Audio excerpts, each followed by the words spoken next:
আসসালামু আলাইকুম, welcome back to my channel. আমার আজকে রেসিপি হচ্ছে চিকেন নাগেটস রেসিপি। তো কীভাবে সহজে নাগেটস বানানো যায় সেই রেসিপিটা দেখানোর জন্য চলে আসছি। আশা করি আজকের ভিডিওটা আপনাদের কাছে ভালো লাগবে। ভালো লাগলে চ্যানেলটা অবশ্যই সাবস্ক্রাইব করে পাশে থাকবেন। তো দেখতে পাচ্ছেন নাগেটস বানানোর জন্য আমি এখানে নিয়েছি চিকেন, হাড় ছাড়া একদম মুরগির মাংস নিয়েছি, আর নিয়েছি গোলমরিচ। দেখতে পাচ্ছেন আস্ত গোলমরিচ। তো চিকেন, গোলমরিচ, রসুনের আমি একসাথে ব্লেন্ড করে নিব। তো ব্লেন্ড করে নিয়ে আমি একটা প্লেটে নিয়েছি। দেখতে পাচ্ছেন এখন আমি ব্লেন্ড করে নিয়েছি। তো মিহি করে ব্লেন্ড করে নিয়েছি একদম চিকেনটা, দেখতে পাচ্ছেন। তো এরপর দিয়েছি কিছুটা পরিমাণ আদা অবশ্যই দিবেন। তো আদার পরিমাণটা একটু তেমন বেশি দেওয়ার দরকার নেই। তো দিয়েছি এখানে কিছুটা গরম মশলা, চাট মশলা, দিয়েছি লবণ, আর দিয়ে দিয়েছি এখানে আমি পরিমাণ মতো চিনি। সব কিছু দিয়ে ভালোভাবে এখন মেখে নেব হাত দিয়ে একদম। আর চিকেনটা এমনিতে একটু মিহি হয়ে গেছে ব্লেন্ডারে। তো আপনারা চাইলে এভাবে নাগেটস সহজে বানাতে পারেন। বাচ্চাদের জন্য একদম ফ্রিজে রেখে দেবেন 3 মাসের জন্য কোটায় পরে। তো ডিপ ফ্রিজে এই নাগেটসটা 3 মাস পর্যন্ত ভালো থাকে। তো দেখতে পাচ্ছেন আমি একদম মেখে নিয়েছি হাত দিয়ে, মশলা, লবণ সব কিছু একসাথে মেখে নিয়েছি। এরপর দিয়ে দিতে আমি এখানে কিছুটা সয়া সস। আপনারা চাইলে টমেটো সসও দিতে পারেন। তো আমি দিয়েছি সয়া সস, দেখতে পাচ্ছেন পরিমাণ মতো।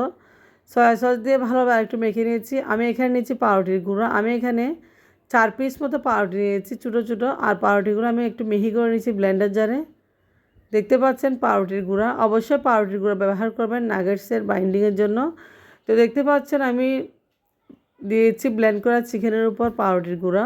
তো আমি অল্প অল্প পাউরুটির গুঁড়া দিয়ে ভালোভাবে চিকেনগুলো একটু মেখে নেব। দেখতে পাচ্ছেন একটু একটু ড্রাই হয়ে যাচ্ছে। তো এরপর যে দিয়েছি সামান্য পরিমাণ এখানে আমি কর্নফ্লাওয়ার অবশ্যই ব্যবহার করবেন যাতে নাগেটসটা একটু ক্রিস্পি হয়।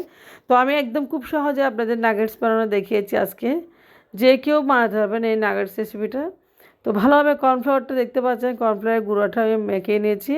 আর কর্নফ্লাওয়ারটা দিলে একটু ক্রিস্পি হয়ে নাগেটসটা খেতেও ভালো লাগে। এরপর যে আমি 2টা গোলা পাকিয়ে নিয়েছি নাগেটস বানানোর জন্য। আমি রুটির মতো একটা ডো করে নিয়েছি। তো হাত দিয়ে আমি একটা শেপ দিয়ে দেবো চ্যাপ্টা করে। আপনারা চাইলে বেলুন দিয়ে কাজটা করতে পারেন, রুটি বানানোর বেলুন। তো রুটির মতো আমি একটা শেপ দিয়েছি খুব সুন্দর করে। এরপর যে আমি ছুরি দিয়ে নাগেটসগুলো কেটে নিয়েছি। তো যার যার ইচ্ছা মতো শেপ আপনারা দিবেন। তবে নাগেটসের এই শেপটা খুব সুন্দর, খেতেও ভালো লাগে। নাগেটসটা খুব সহজে ফ্রাই হয়ে যায়। তো দেখতে পাচ্ছেন আমি একটা নাগেটস তুলে আপনারা দেখাচ্ছি, খুব সুন্দর নাগেটস হয়ে গেছে মাশাল্লাহ। তো সবগুলো নাগেটস আমি এভাবে বানিয়ে নিব। তো আমি প্লেটে নিয়ে দেখাচ্ছি আপনাদেরকে নাগেটসগুলো। সবগুলো নাগেটস প্লেটে নিয়েছি, দেখতে পাচ্ছেন খুব সুন্দর একদম ভালো একটা ঘ্রাণ আসছে। এরপর যে একটা বাটিতে আমি একটা ডিম ভেঙে নিচ্ছি। দেখতে পাচ্ছেন ডিমটা যেন লো টেম্পারেচারে হয় সেদিকে অবশ্যই খেয়াল রাখবেন। তো ডিমটা ভালো একটু ফাটিয়ে নিয়েছি, দেখতে পাচ্ছেন আমি একটু চামচের সাহায্য। এরপর যে ডিমের উপর দিয়ে দেবো আমি কিছুটা গোলমরিচের গুঁড়া দিয়ে দেবো। তো গোলমরিচের গুঁড়া দিয়ে ডিমটা ভালো আমি একটু ফেটিয়ে নিয়েছি, দেখতে পাচ্ছি খুব সুন্দর করে। তো গোলমরিচের গুঁড়া দিয়েছি একটু ঝাল ঝাল হওয়ার জন্য আসলে নাগেটসটা উপর থেকে। তো এরপর যে আমি নিয়েছি ব্রেড গ্রাম, কিছুটা পরিমাণ ব্রেড গ্রাম নিয়ে নিয়েছি। তো দোকানে ব্রেড গ্রামটা অবশ্যই আপনারা পাবেন, দোকানে পাওয়া যায়, এটা দোকান থেকে কিনা। তো এখন আমি দেখতে পাচ্ছেন নাগেটসগুলো ডিমের সাথে কুট করে নিচ্ছি ব্রেড গ্রামের সাথে।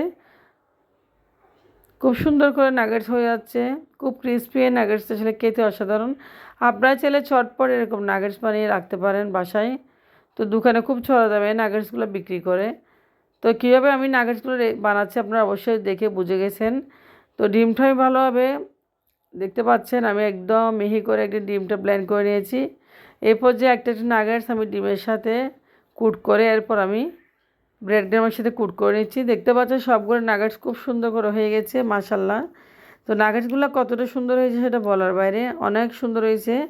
তো অনেকগুলো নাগেটস বানিয়েছি আমি, প্রায় 24 পিস নাগেট বানিয়েছি। তো আমি একটা প্যাকেট নিয়েছি, দেখতে পাচ্ছেন এই প্যাকেটের উপর আপনারা চাইলে নাগেটসগুলো এভাবে রাখতে পারেন। তো আমি এই প্যাকেটগুলোতে নাগেটসগুলো একদম এভাবে ডিপে রেখে দিই, কিছু হয় না। তো 3 মাস আপনারা চাইলে এবার নাগেটসগুলো রাখতে পারেন, বাচ্চারাও খায়, বাচ্চারা খুব বেশি পছন্দ করে। তো আজকে আপনাদেরকে দেখিয়েছি কীভাবে নাগেটস ফ্রোজেন করতে হয়। আপনারা আশা করি বুঝে গেছেন নাগেটস এভাবে ফ্রোজেন করবেন এবং 3 মাস পর্যন্ত নাগেটসটা ডিপ ফ্রিজে রাখা যায়। তো আজকের মতো এখানে ভিডিও শেষ করতেছি। আল্লাহ হাফিজ, আসসালামু আলাইকুম।